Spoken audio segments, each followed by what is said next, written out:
Olá, meus amores, que a graça e a paz do Senhor Jesus seja com todos nós. Eu espero que todos estejam bem, porque eu estou desfrutando da bênção do Senhor, graças a Deus. Gente, eu queria pedir desculpa a vocês por ter estado tão distante, faz tempo que eu não gravo nenhum vídeo nesse segmento, porque a gente desanima, né? Você entra na internet e você vê tanta futilidade, tanta coisa que não tem valor algum, e são tantas curtidas, tantos compartilhamentos, tantas visualizações, mas quando é uma coisa útil ou uma coisa da parte de Deus, ninguém liga, sabe? Pouquíssimas visualizações, a não ser dessas pessoas que são pastores, que são famosos. Eu não sou nada disso, eu sou apenas uma serva do Senhor que gosta de compartilhar os meus conhecimentos, aquilo que é bom para mim, eu gosto de compartilhar para as pessoas. Então eu andei um pouco desanimada, mas eu continuo estudando, eu continuo buscando, porque eu tenho muita sede de Deus, eu tenho sede de aprender e de conhecer a verdade. Eu estou no Evangelho já há bastante tempo e confesso, eu ainda sei tão pouco, que se eu pudesse eu estaria debruçada nesse livro dia e noite. Porque ela própria diz, porque ela é a palavra de Deus, diz nas palavras de Jesus: meu povo se perde por não ter conhecimento. Conhecimento de quê? Conhecimento da verdade de Deus que está aqui, o conhecimento certo. Porque há pessoas aí na internet que estão ganhando milhões de visualizações, colocando isso aqui de forma errada, colocando entendimento de homem, colocando entendimento de diabo, porque o diabo também conhece a Bíblia, e o que ele faz? Ele usa a Bíblia, mas distorcendo a verdade. E isso é o que eu não aceito, isso é o que não entra dentro de mim. A Bíblia, ela é a única verdade que está sobre a terra, mas ela tem que ser lida de forma que está aqui escrito. Não devemos nem tirar e nem colocar nada daqui. É porque a interpretação é diferente. A Bíblia, ela não precisa de interpretação, porque ela interpreta a si mesmo. O que você tem que ter? Saúde espiritual, entendimento e comunhão com o Espírito Santo, para que você possa entender o que está aqui. Entender, não é interpretar, entender. A Bíblia por si já se explica. Só você lê no Espírito. Isso não é um livro comum, tá? Foi escrito por mão de homem, mas foi inspirado pelo próprio Deus. E eu parei de fazer os vídeos porque eu fiquei triste, mas uma única vida, uma única pessoa me fez voltar. É a irmã Márcia. Ela me procurou e falou comigo assim: Holanda, tem tanto tempo que você não faz um vídeo, eu estou com saudade, eu preciso aprender mais algumas coisas. Tem mais de 2 meses, ela contou, gente, o tempo, tem mais de 2 meses que você não posta nada lá no seu canal.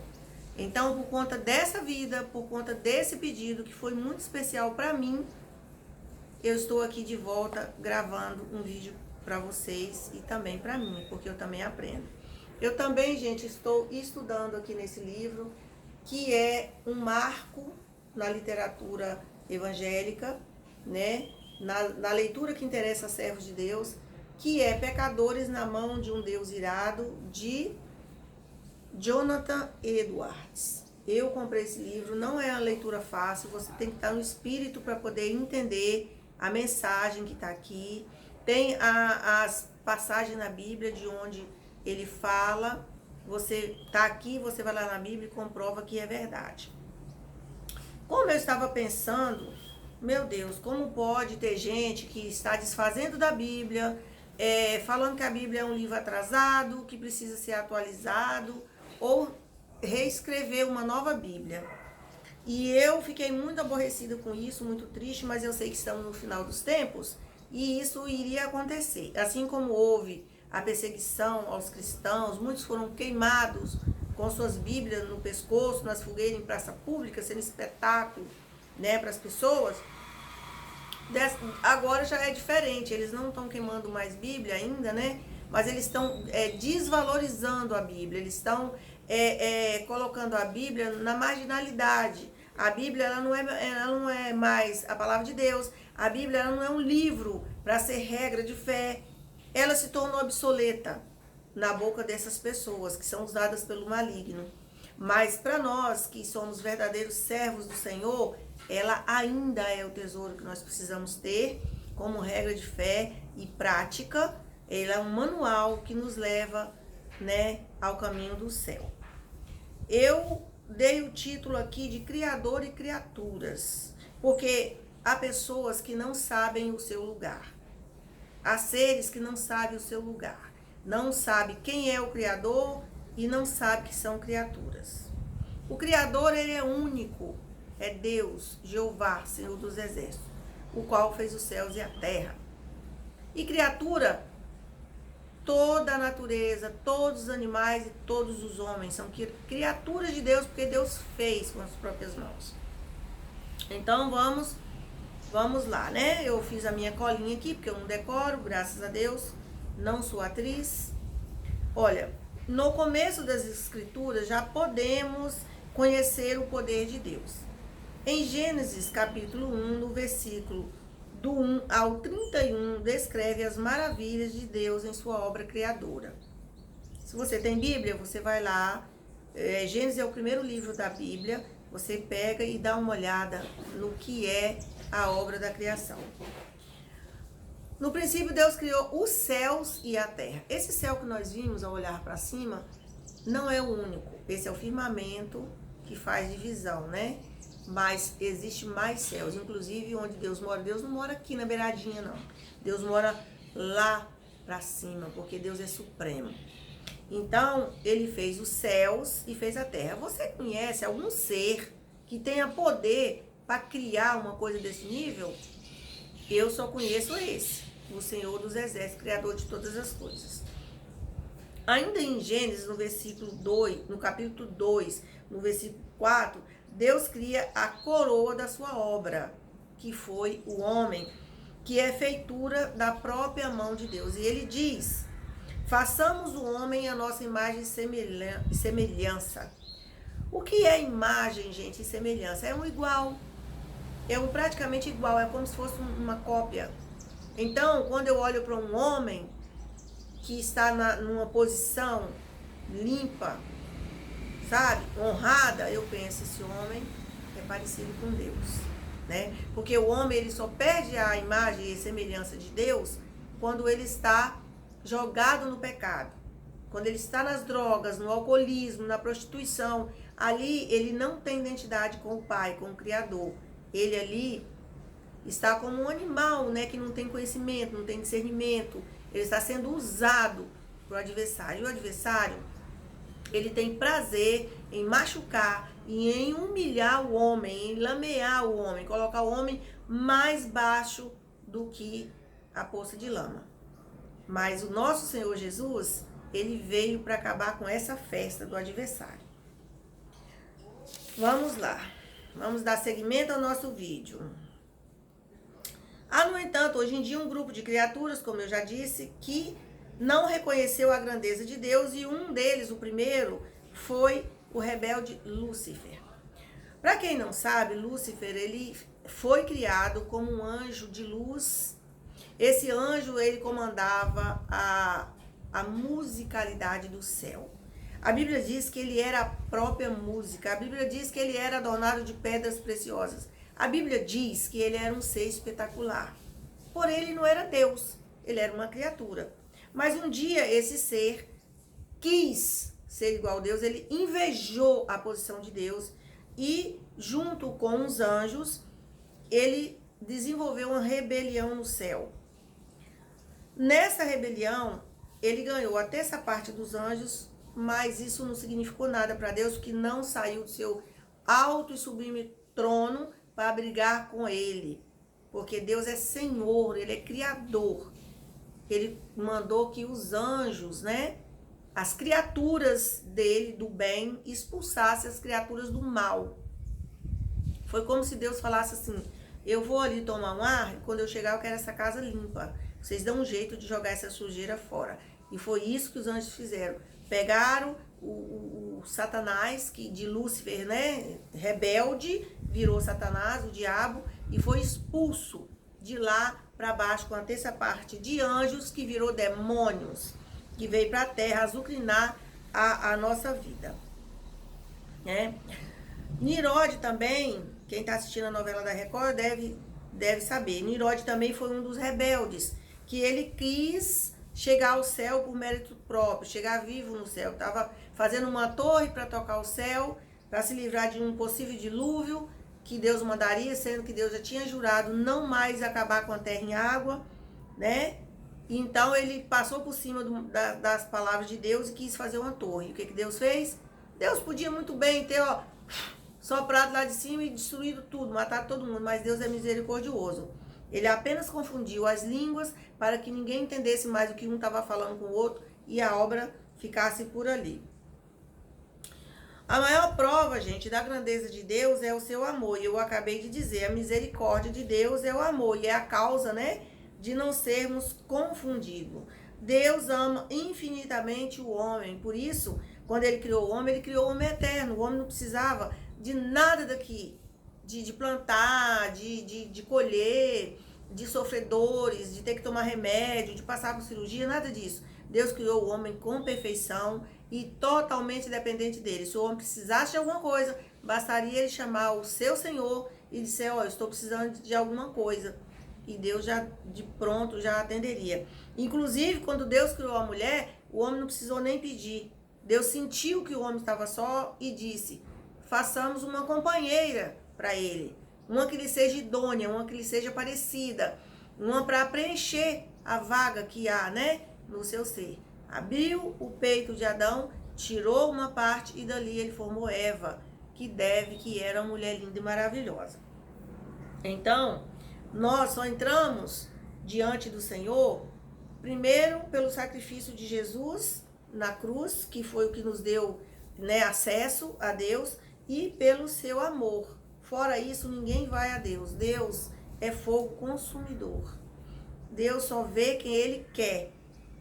Deus só chama para si quem Ele quer, como Ele chamou, né, o profeta Elias, como Ele chamou Enoque, é um particular de Deus, né?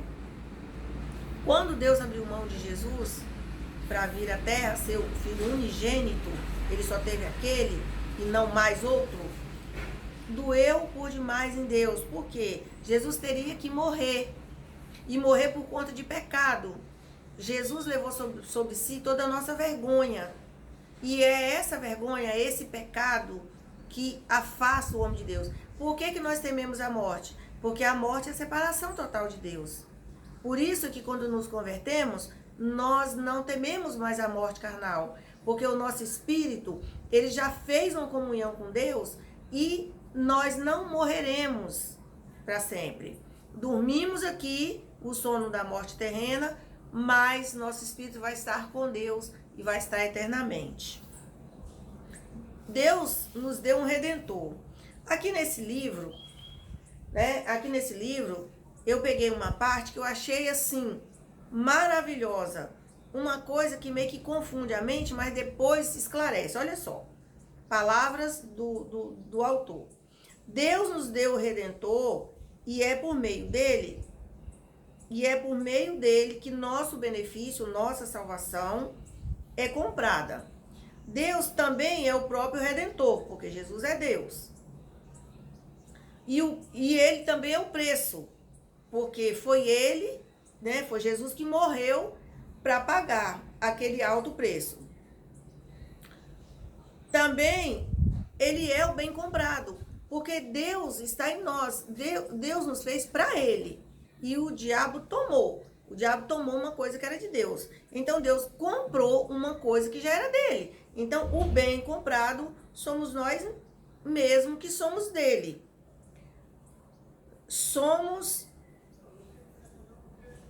Porque somos dele. De forma que tudo que temos é proveniente dele. Porque tudo que existe lhe pertence. Então, meu querido, tudo que existe, inclusive eu e você, pertence a Deus. Então Deus comprou uma coisa com um preço altíssimo que já lhe pertencia.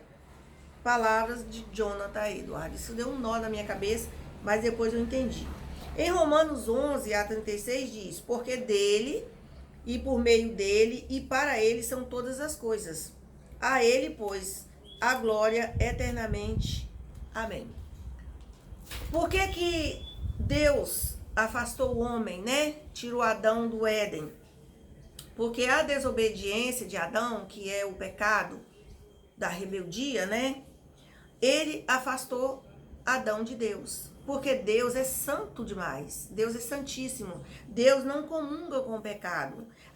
Deus ama o pecador, mas ele abomina o pecado. A partir do momento que você começa a pecar e gostar desse pecado e querer permanecer nele, você cada vez vai mais longe do Senhor. Eu vou contar aqui uma pequena história que vocês também já devem conhecer, que fala de uma desobediência e fala também do amor e da misericórdia de Deus.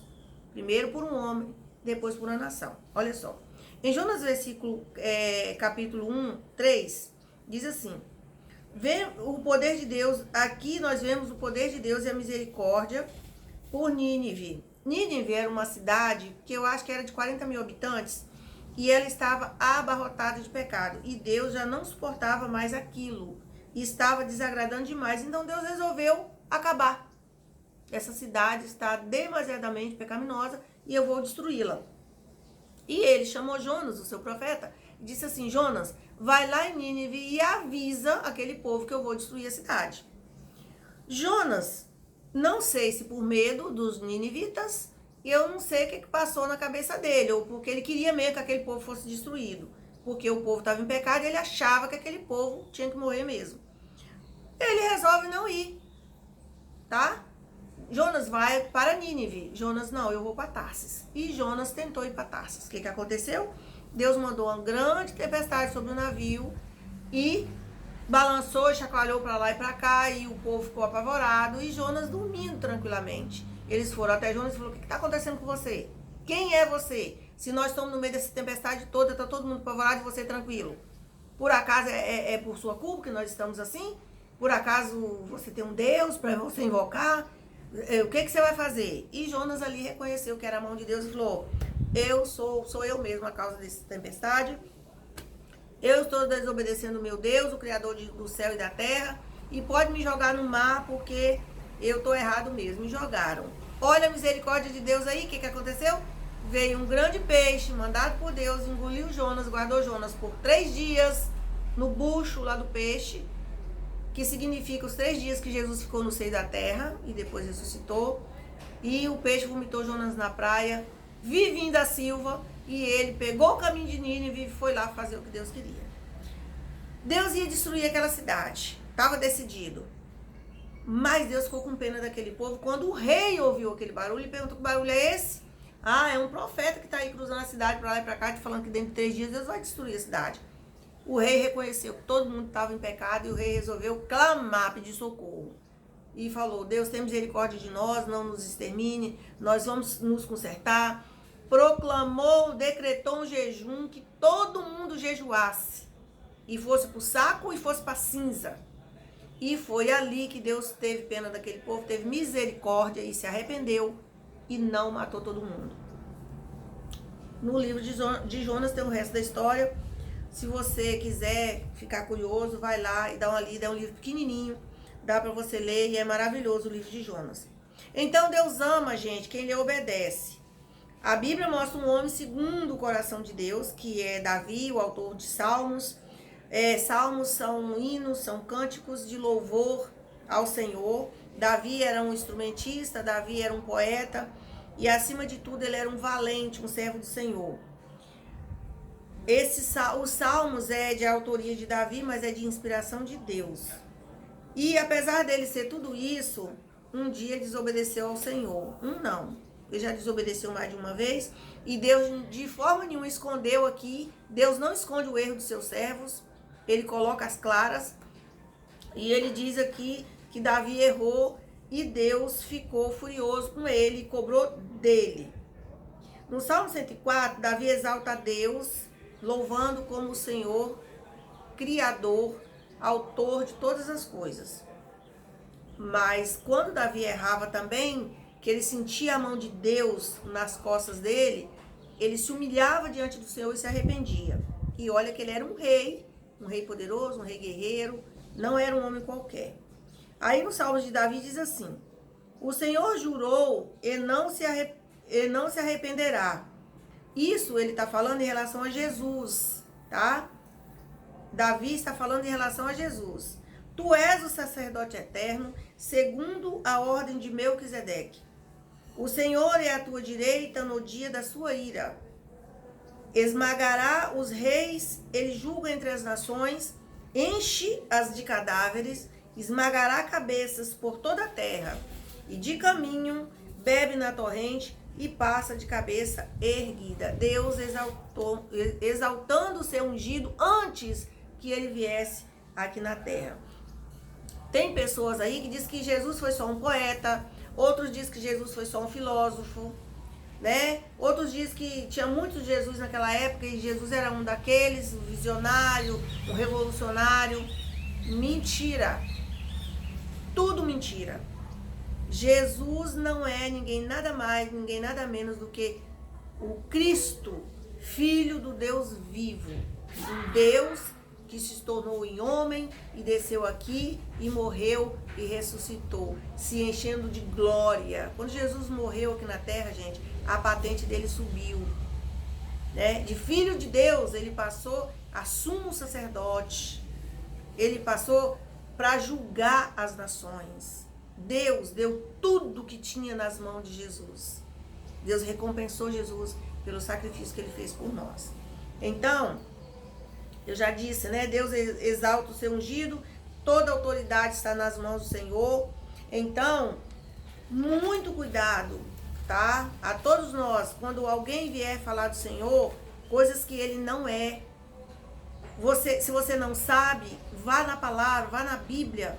Tem Bíblia baratinha, tem Bíblia até de R$19,90, gente. Então vá na Bíblia e leia as verdades do Senhor. Tome a sua posição. Saiba quem é o seu Criador. Saiba que todo o poder está nas mãos dele. Igual eu falo, o poder da vida e da morte está na mão do Senhor. Não tenha medo de dormir aqui o sono da morte. Porque você vai ressuscitar com Cristo e vai gozar da vida eterna com ele para sempre. Tudo que Jesus falou na Bíblia, nos evangelhos, tudo que Paulo falou, que todos os apóstolos do Senhor, Tiago, Tito, todos eles, João, tudo que está escrito em Apocalipse, é tudo verdade. Ali não tem uma vírgula, não tem um E, não tem um A, não tem nada que não seja da vontade de Deus. Ah, Yolanda, mas mexeram na Bíblia, tiraram muita coisa. Tiraram muita coisa. Mudaram frases, mas tudo porque Deus permitiu. O que é mais importante para a nossa salvação, Deus não deixou que tocasse. Porque quem é o homem ou quem é Satanás para tirar alguma coisa que Deus não quer? Deus é o Supremo Senhor. Deus é o Senhor dos exércitos. Nada passa despercebido aos olhos dele. A Bíblia diz que uma folha não cai de uma árvore se não for da vontade do Senhor. Então, o que tiraram da Bíblia, Deus permitiu. Mas o que é concernente à nossa salvação, Deus não permitiu que tirasse um tio. A Bíblia diz, Jesus diz claramente quando ele faz o id, quando ele manda os discípulos partirem para o mundo, para entregar a palavra do Senhor, abrir os olhos dos homens, ele diz assim: quem crê e for batizado será salvo, e quem não crer já está condenado. Então nós precisamos crer em Deus, em Jesus Cristo, seu Filho, no seu Espírito Santo, que está na terra, nos ajudando na conexão com Deus, crer na sua santa palavra, e ainda nos servos do Senhor que estão aqui na terra, batalhando dia e noite com o diabo para levar as vidas ao Senhor. Tem gente que não gosta disso, não. Tem gente, quando a gente fala assim, fulana levou uma alma a Jesus, levou uma vida a Jesus. Não, ela não levou, não. Levou. Porque se tiver uma pessoa perdida no meio de uma cidade, caçando uma determinada rua, e eu sei dessa rua, eu digo, ó, a rua que você quer, você vira à esquerda, depois à direita, segue em frente e vira à direita. E a pessoa vai e chega no destino dela. Quem levou aquela pessoa àquela rua? Fui eu, porque fui eu que dei a informação certa para ela ir. Então, as vidas que estão pautadas aqui, as vidas que têm o amor de Cristo, que já são pessoas convertidas ao Senhor e que ama a Deus sobre todas as coisas, o próximo como a si mesmo, estão falando do evangelho verdadeiro e puro para as pessoas, elas sim estão levando vidas ao Senhor e serão recompensadas por isso. A Bíblia diz que terá galardão. Cada uma pessoa, cada uma alma, cada uma vida que você levar ao Senhor é uma pedra na sua coroa e multidão de seus pecados serão perdoados. Isso é uma promessa. E Deus é fiel naquilo que Ele promete. Nenhuma promessa do Senhor sequer fica sem cumprir, fica vazia. Porque Ele é Deus. E Ele é fiel naquilo que Ele promete, Ele é generoso. Ele sempre nos dá mais do que nós merecemos. Então tá aqui o vídeo, eu espero que vocês tenham gostado. Essa foi a minha reflexão de domingo. Ainda não estamos tendo escola dominical, então eu faço a minha em casa. E eu espero que essa palavra, Márcia, venha encher, né, seu coração e que você seja muito abençoada. Continue orando por mim e toda vez que você vê que eu estou distante, me desperta, me chame para que eu faça igual eu estou fazendo agora, passando um pouco daquilo que eu recebo do Senhor para vocês. Um beijo no coração e fiquem todos na paz do Senhor Jesus.